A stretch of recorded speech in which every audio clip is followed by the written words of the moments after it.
Tonight, Port Augusta pubs on high alert after being targeted in 3 separate break-ins at the weekend. And a Barra teenager desperate to raise $100,000 for life-saving brain surgery. This is Southern Cross News with Abby Donaldson. Good evening, great to be back with you. Port Augusta pubs are on high alert after 2 licensed premises were broken into in 3 separate incidents at the weekend. The robbery rampage has been felt by both businesses, with the damage bill estimated to be in the thousands. Garth Burley has more. It was 4 a.m. when the owners of the Flinders Hotel were alerted to the first break-in, and they say it's lucky no staff or guests crossed paths with the robber. The athletic thug climbed a fence, scaling the balcony before gaining entry to the hotel through one of the side windows. Once inside the premises, the thief wasted no time in heading for his target, running out to the beer garden before busting open the door and heading to the pokies, grabbing the money float as well as keys to many of the doors. Upon tripping the alarms, the thief quickly made a run for it outside one of the side doors, with his loot of $2,500 in hand. The owners of the hotel were just picking up the pieces of the first incident, then last night the burglar returned, attempting to enter with the keys seized in the first robbery, although all the locks had been changed. Attention then turned to the Tassie Tavern 100 metres down the road, which they also robbed, making off with a quantity of cash. Management of both pubs are leaving the case in the hands of the police and declined to comment on camera.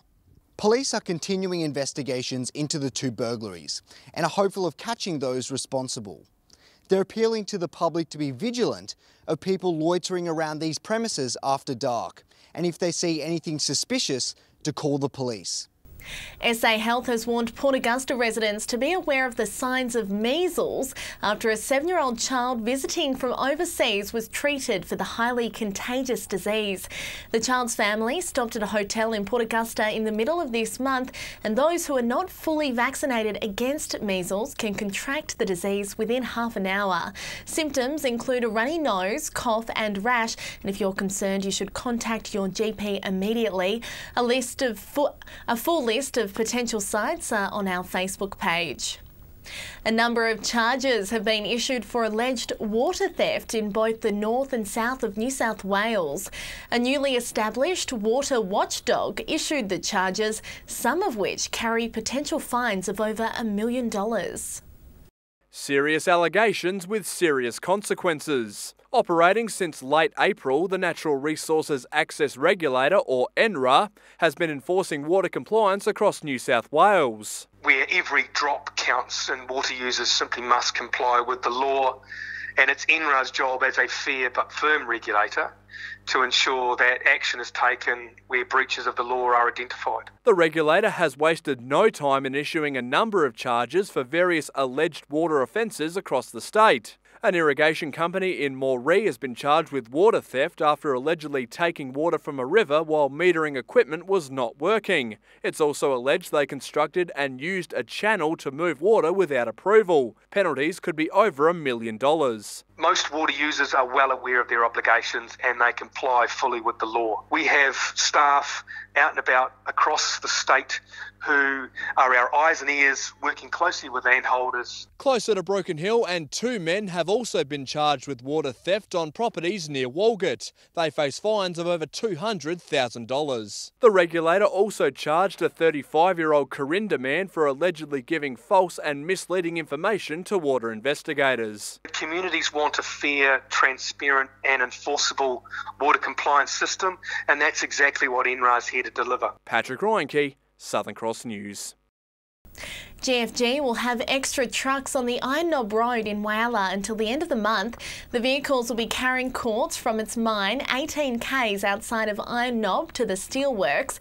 Quartz is used in the blast furnace as part of the steel making process.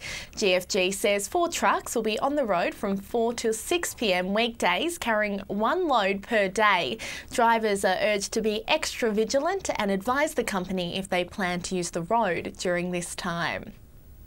Port Pirie's state-of-the-art sporting precinct is almost ready for its grand opening next month. Council says the project is on time and on budget for local sporting teams to be competing in the facility ahead of next year's Masters Games. It's a multi-million-dollar sporting facility right on our doorstep, and it'll be open for the public to enjoy sooner rather than later. A lot of the heavy outside work is being done. We're starting to now concentrate at the Aquatics and Leisure Centre and at the Function Centre on the interiors. The framework is up and construction crews are now focusing on the interior. Change rooms, tiling, putting in benches, all those sort of things that start to indicate that we're starting to come towards the end of the project. The arena is set to be lit up in September. The turning on of the lights, and they will have to be on for at least probably 2 days in total. And with the sporting precinct nearing completion, Port Pirie Regional Council is encouraging the community to be a part of the facility's history by purchasing a picket to acknowledge local sporting legends. Easily seen ones around the Function Centre and the grandstand will be in the gold section. Then there'll be a silver section and bronze sections more around the goal areas of both ends of the ground. Pickets in higher foot traffic areas will come at a higher price. On $150 for a gold picket, $100 for a silver picket and $50 for bronze. The sport precinct is all on time and on budget for its official opening later next month. It's hoped local footy teams will be playing games on the state-of-the-art footy field for the 2019 fixture. To have the swimming and aquatics area ready for country championships at the beginning of next year, and of course the Masters Games in early April next year. Rachel Nell, Southern Cross News.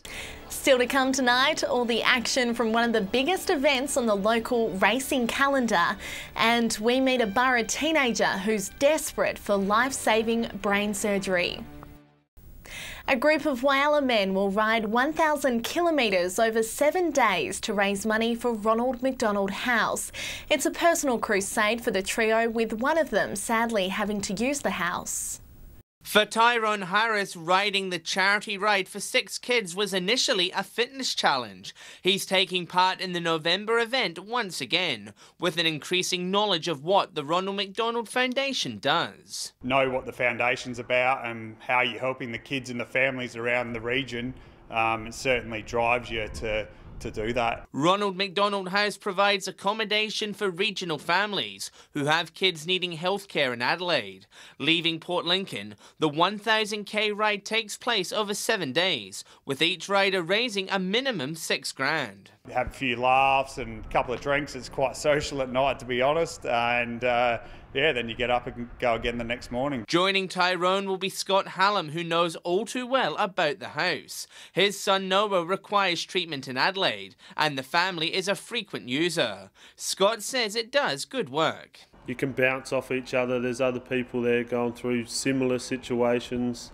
The staff are always there for a chat. And Whyalla residents can help. They're holding a charity dinner on November 9 at North Footy Club, which will include a memorabilia auction. 11 or 12 items on there at the moment, some absolute cracker items that should fetch a few dollars. There's some good auction items and hopefully everyone has a look. John Hunt, Southern Cross News.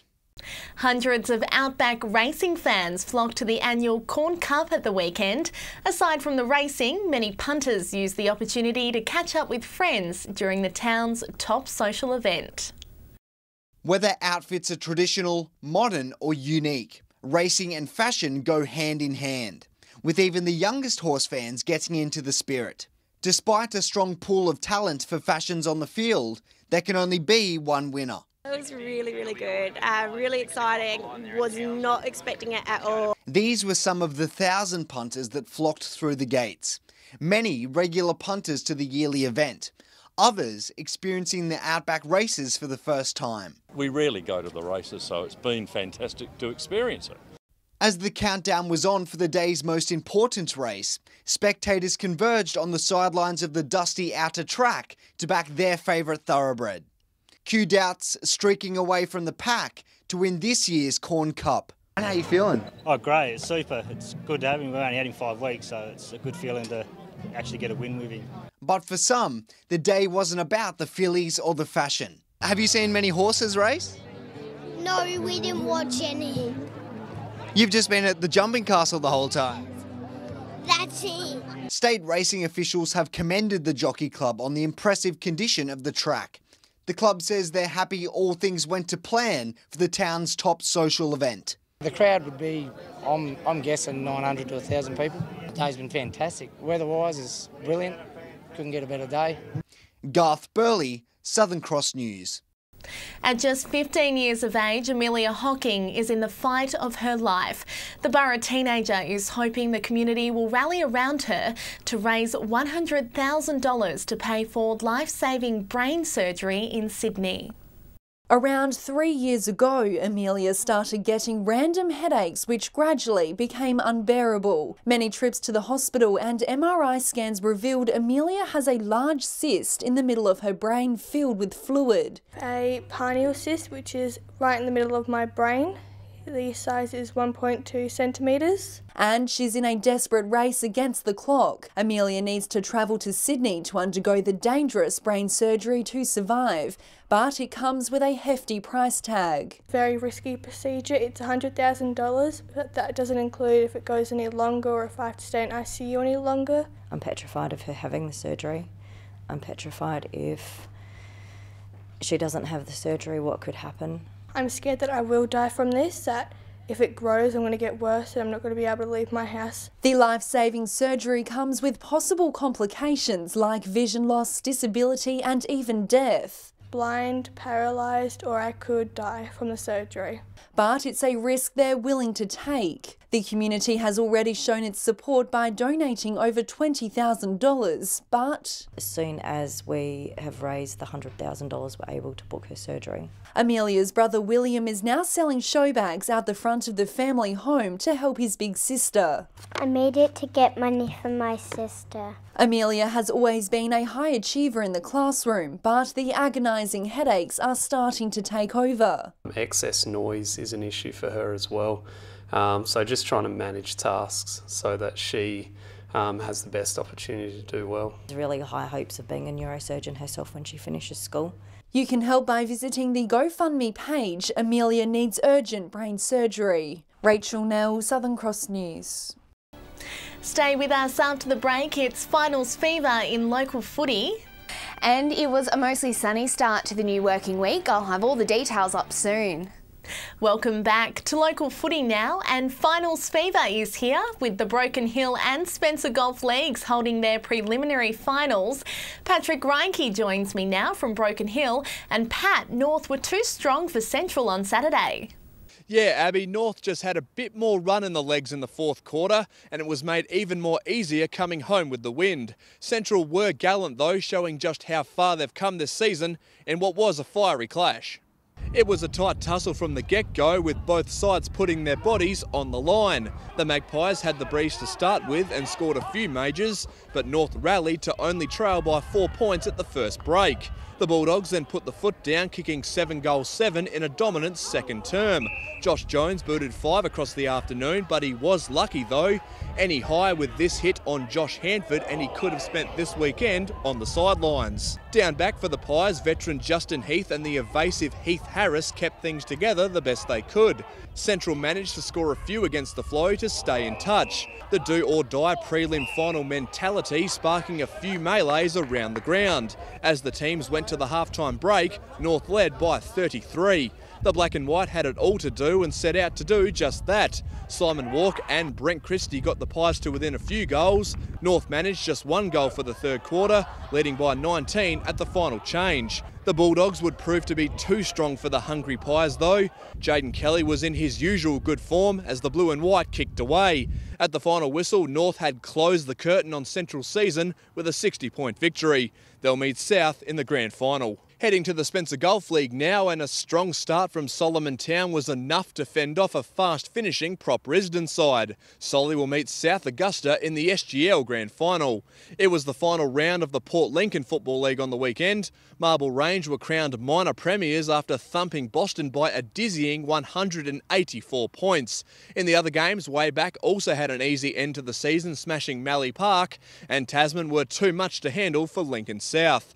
Whyalla also saw the end of the minor rounds on Saturday. North overcame Weeroona Bay, West downed Rupina and South bested Central. Finals got underway in the northern areas with Broughton Mundura beating Southern Flinders, and the Great Flinders League also played their first semi-final. George Pedler starred in that game, kicking 4 goals as Ramblers downed Cummins Kapini. So, Abby, there's certainly some finals fever taking over the local leagues, with 2 grand finals to come this weekend. And tonight, AFL Broken Hill holds the Lionel Johnston Best and Fairest night. South's Marcus Purcell will poll well this season. He has played fantastically. I think he'll take it out. Jaden Kelly, a dark horse to get his 6th medal, maybe or so. And in the women's comp, my tip, Central's captain Hannah Muscat to get the Jean Corey medal. Abby? Bring on the finals. Thanks, Pat. And time now for the weather with Amy. Thanks, Abby, and welcome back. As mentioned earlier, it was a fine start to the week around the region today. Temperatures reaching 22 in Port Augusta, 20 in Whyalla. Port Lincoln was a little cooler, only seeing a top of 16 degrees. Checking the satellite now, and patchy cloud over the far southern parts of the state near a cold front is triggering the odd light shower. Skies are otherwise clear over the remainder of the state under a ridge of high pressure. If you're heading out on the waters tomorrow, northeasterly winds will pick up to 20 knots with seas reaching 1.5 metres. Sunrise is at 6:45 while it will set at 5:57. Another fine day forecast for the Spencer Gulf tomorrow as maximum temperatures rise. A warm 25 in Port Augusta, Whyalla also seeing some early spring temperatures sitting at 23 degrees. A fine 22 for Coffin Bay. The chance of showers developing later in the week around Port Lincoln, with temperatures dropping into the mid to high teens. Cleve and Woodnut could also see some wet weather by Thursday. Maximums in Whyalla will remain fairly high this week despite the chance of showers. Port Augusta sitting at 24 on Thursday, while Kadina will be slightly cooler this week and the chance of showers after winds pick up on Wednesday. After reaching 27 degrees on Wednesday, temperatures are going to drop in Port Pirie with a few showers predicted. A possible wet end to the week for Clare and 14 on Friday, while in Broken Hill, after some wet and windy conditions on Thursday, a fine 20 degrees to round out the rest of the week. So it's looking like a fine few days coming up. Thanks, Amy. And that's all from the team this Monday. I'm Abby Donaldson. Enjoy your evening. Good night.